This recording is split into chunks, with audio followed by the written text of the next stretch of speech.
Bonjour la famille, encore une nouvelle vidéo de mental d'acier. Vous savez, les amis, avoir un mental d'acier ou alors cultiver un mental d'acier, c'est d'abord accepter ce que tu es. C'est reconnaître ce que tu vis et accepter les moments dont tu vis. C'est quand tu acceptes ces situations-là que ça te révolte, que ça te donne la rage de changer la version ou le cours de l'histoire.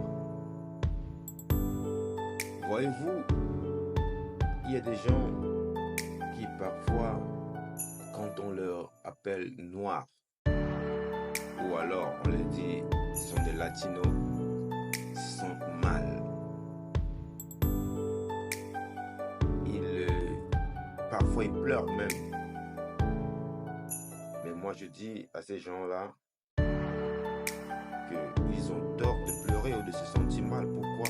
Parce que réellement, nous sommes des Africains, des Noirs. Et réellement, ils sont des Latinos. Je prends ces deux cas d'espèce parce que ce sont des cas d'espèce les plus touchés parfois, vous voyez. Donc, c'est un peu ça. Et parfois, moi je leur dis souvent, au lieu de couler des larmes, tu pourrais garder cette énergie-là pour fortifier ton mental. Parce que tu es là pour un but. C'est quoi le but pour lequel tu es venu? Tu as quitté ta famille, tu as quitté tes amis, tu as quitté ta culture, tu as quitté presque toute une vie et tu t'es retrouvé dans un autre continent, dans un autre pays. Pourquoi tu es là? C'est quoi le but?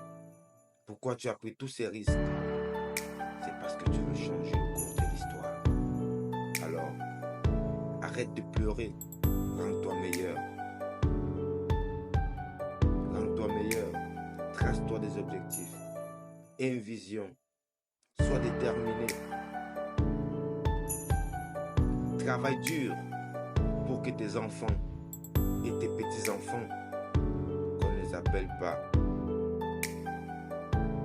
des immigrés par exemple, ou des sous-hommes peut-être, ou des gens moins défavorisés aussi, tu dois te relever mentalement. Concentre ton énergie sur ce que tu veux, sur ta vision, sur tes objectifs, sur tes ambitions.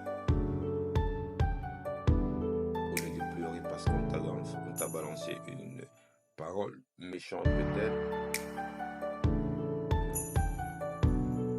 Non. Travaille dur pour que tes enfants ne les balancent pas ce genre de messages. Travaille dur pour que à tes frères, on ne les balance pas ce genre de messages. Travaille dur pour que demain, on ne puisse plus jamais te balancer ce genre de messages. Ce message doit te rendre fort. Ce message doit te donner la force, la détermination, l'énergie même pour te hisser plus haut et montrer à ces gens que tu as une valeur. Alors, mon cher frère, cultive ton mental et hisse-toi plus haut et prouve ta valeur. Nous avons vu, parfois je prends l'exemple des grands footballeurs qui ont pleuré dans les stades par rapport aux messages méchants. Mais il y a d'autres que ces messages méchants les ont hissés plus haut, les ont rendus plus forts, les ont rendus meilleurs que les autres, les gens qui les balancent ces messages méchants. Ils ont encaissé ces messages et ils ont fait de ces messages-là Kido. Donc, retour à l'expéditeur, tu me balances un message, Ce message fortifie mon mental. Ce message me pousse encore plus loin. Ce message me rend encore plus fort. Ce message me donne la force et la détermination de te prouver que je suis quelqu'un qui a une valeur quelque part. Et si tu ne m'aimes pas pour ce que je suis, tu vas m'aimer pour ce que je serai. Ah oui. Il faut montrer aux gens que si on ne t'aime pas, parce que peut-être tu as une couleur différente, il faut qu'on t'aime pour ce que tu as dans la tête. Ou qu'on t'aime pour ce que tu feras dans la société. Et oui. Il y a des gens qui portent des marques, des vêtements, mais ils n'aiment pas le designer. Ils n'aiment pas le couturier. Mais ils portent sa marque. C'est la marque qu'il aime, mais le couturier, non. Ou le designer. Donc on l'aime parce qu'il a fait quelque chose. On porte son nom. Mais on ne l'aime pas, on n'aime pas la personne. On aime le nom de la personne, mais on n'aime pas la personne. Fortifiez votre mental, les gars. Fortifiez votre mental. Hissez-vous plus haut. Et que ces paroles méchantes deviennent une arme puissante pour vous. Never give up. Arrêtez de pleurer. Concentrez-vous. Gardez vos énergies pour être la meilleure version de vous.